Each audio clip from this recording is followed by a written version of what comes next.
Hello and good morning. Hello and good morning. It's Catherine with GriefInspired. And I realize that today is a Monday morning. And typically I do my videos live or otherwise on Sundays. But sometimes life gets hard and things happen. And yeah, I've been giving myself a little bit of grace and making sure that you are all taken care of to the best of my ability. But sometimes what that means is that my videos might be a little bit late. But what do they say? Better late than never. But I have a good one for you today, and I have been speaking with several different clients lately, and I get my best content from really just talking to all of you. And so a lot of times when I have a video here that I'm giving, it's because I've had conversations with other clients, with other viewers, with other people who are in the same situation that you are in. So if you are here today, we are talking about finding your path forward. I have so many people who I talk to who say, what do I do now? And they're at different stages in the grief journey. So that obviously is going to make a difference, but finding your path forward, I think, is the thing that's really important, because it's the thing that we all need to feel a certain amount of progress. We need to feel like we are making progress. When we feel stuck is when we get depressed, is when we feel hopeless, is when we feel like there isn't a path forward. And so I think that no matter what pace you are at with your grieving, I think as long as you are moving forward, you are good. Now, for the folks that are in my grief courses, I try to accelerate the grief process. And it's not accelerating grief as much as it's accelerating the healing, because the more you look at what's going on, the more you dive in, the more you analyze your emotions and what's happening and where does this come from and how is this showing up in this way for me, and the more you learn about your grief, the faster really you are going to move forward. And so many of my clients come to me when they say, look, I am really stuck. And it doesn't matter where they are necessarily in their grief journey. It could be new to grief because they've just lost someone, in the last year, or it could be several years out and say, look, I'm still here. I'm still in a place that I don't want to be. I want to be further along. I want to feel more healed. I want to feel like I've come to acceptance with the loss. And what do I do for that? And what does that look like? And again, for me, healing from grief is all about being able to look at your grief, understand your grief, and really dive into yourself. So I want to pull out for you all before I start this. And I apologize, I should have had it at the ready, but I have other things going on here. So give me just a moment, please. If you have ever gotten an email from me, you will know that at the bottom of every one of my emails, I have a quotation, and it's a quotation that when I found it on my own grief journey, it really shifted things for me, and it created a big change. And so I want to share it with you if you haven't seen it. And the author, it says C. Nordic. I haven't really looked into it more deeply to see more about this person. Maybe I should, or maybe one of you can look into it and tell me. But the quote is this. It says, stop looking for answers from strangers. The answers to your life are within you. Only you know what makes your heart feel at home. Only you can hear your inner voice. The key is in asking the right questions. So when it comes to finding your path forward in your grief, I put together what I think are 4 steps. First, in terms of finding your path forward, you need to heal your grief. So before you can really move forward with your life, I think if you've been watching my videos, you know this, that the only way out of grief is through it. That you cannot avoid it, you cannot go around it, you cannot bypass it, you cannot jump over it, you cannot dig a whole ground tunnel underneath it. You really have to go through your grief. It's part of the process. So I think first thing is heal your grief. And if you're earlier in your grief, or if you feel like you haven't healed, well, then we need to do that. That's the first thing. Now, the courses that I put together are really designed to help you heal your grief. That is primarily the work that I do currently. I have the grief journal that you can find on Amazon, the links below, that you can begin to heal your grief there, right? So you're looking at your emotions, you're looking at what's going on, you're really diving in and saying, how is this grief showing up for me? What does it mean for me?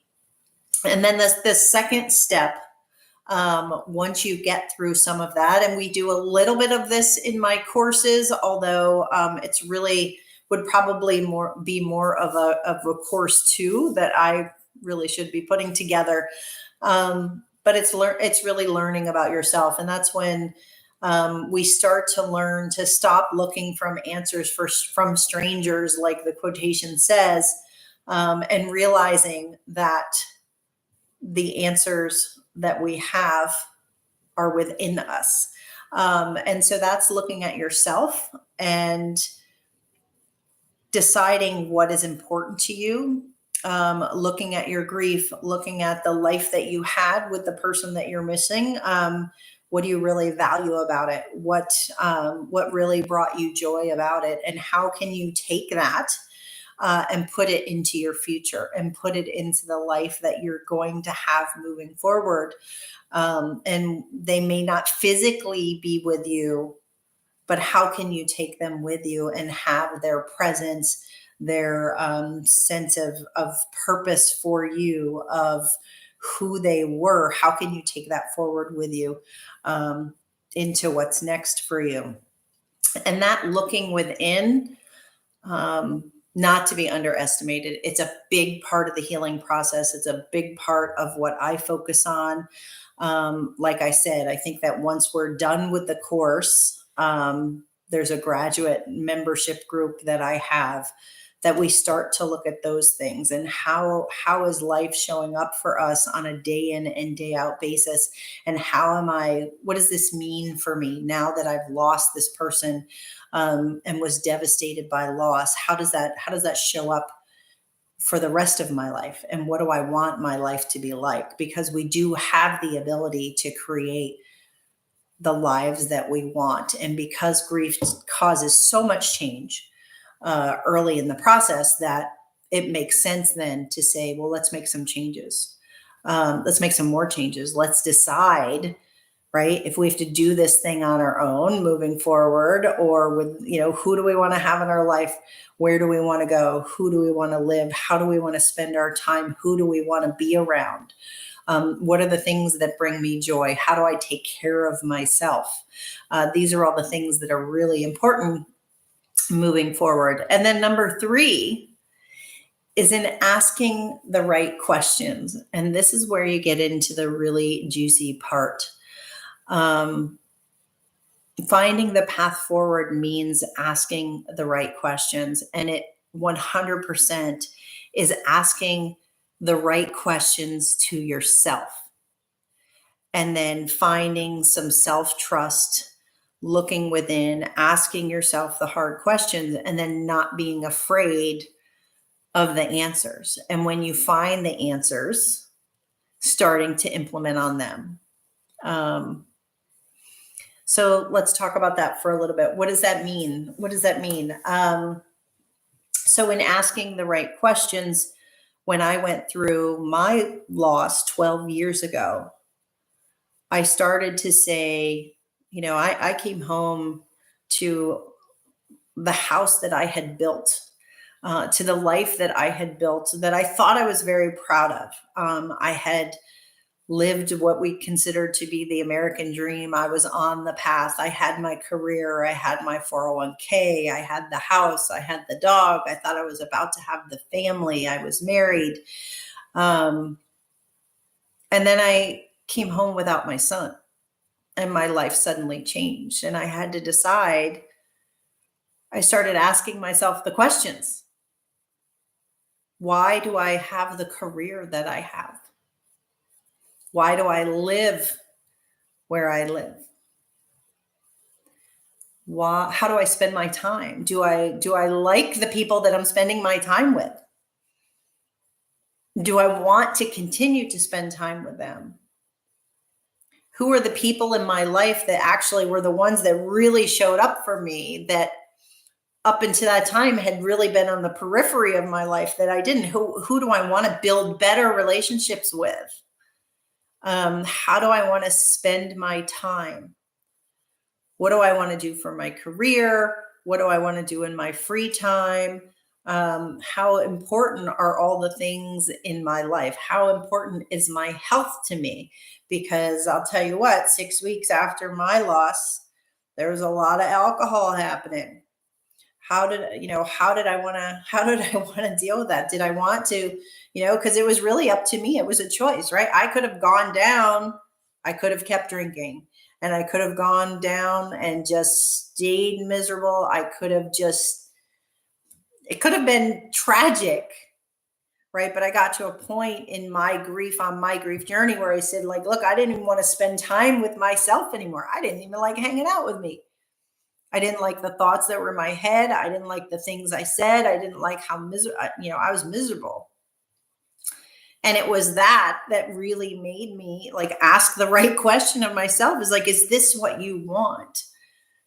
Is this what you want your life to be like? And is this what your life is going to be for the next 5-10 years? And I made the decision that no.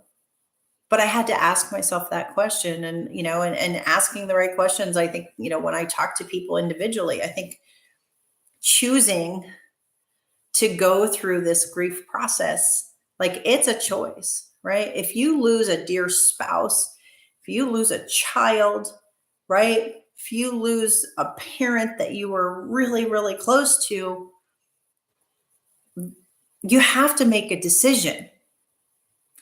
Do I want to end this, so to speak, or do I want to continue to move forward? Do I want to fight for something more? Do I want to figure out how to heal? Now, I know that all of you who are here and you're watching these videos, you want to heal. You want to find something new. You're not in the position where you're like, it's it. It's over. I'm just going to be miserable. I'm going to end things, whatever that means. You didn't say that, right? You're choosing to want to move forward. You're choosing to watch videos. You choose to do the exercises that I put for you.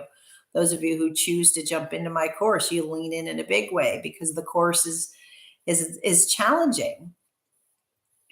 It's not a walk in the park. There's homework. There's things you got to look at. You got to look within. You got to look at your anger. You got to look at your guilt, and you got to put it up in your face and say, what does this mean to me? But the key is in asking the right questions. That's what it says. C. Nordic says in his quote, the key is in asking the right questions. So it's learning how to ask yourself the right questions and knowing that the answers are within you. I think so often we want to look outside of ourselves and say, fix me. What is the solution here, right? This is the culture that we've been brought up in, is that everything that we need is outside of ourselves. And my courses and everything, yes, it may be outside of you, but the course is designed to bring you within, to let you know yourself. And so I think that's really important. And then the fourth element here that I have in finding your path forward is remembering that you can make decisions. You can look within, you can make decisions on what you want your path forward to be, but those decisions are always flexible. I think sometimes we think when we have to make a decision that it's a life or death decision, and we can never deviate from that decision, and oh boy, if this isn't exactly the right one, we're screwed. Well, remember that your decisions are flexible. So part of what, I teach is like, let's try something on and see how it fits, just like you would try on clothing. And if you like it and it feels good, then you keep wearing it. Maybe you lean in a little bit more to it. But if you don't, I have a couple of videos where my therapist was teaching me about the emotional freedom technique, the EFT, which is the tapping. This kind of tapping, if you've seen my videos on guilt that have tapping in them. And I thought it was ludicrous at the beginning. And she told me to do some stuff like this and go over here and tap over here. And I'm like, I felt crazy. And so it wasn't for me. And so I chose not to do that. But I later came back to it. And I later came back and said, okay, well, it showed up in a book. I'm like, well, I feel like, the universe is telling me something. Maybe I need to do this again. And I was flexible enough to say, well, I'm just going to give it a try. And then it was actually super helpful.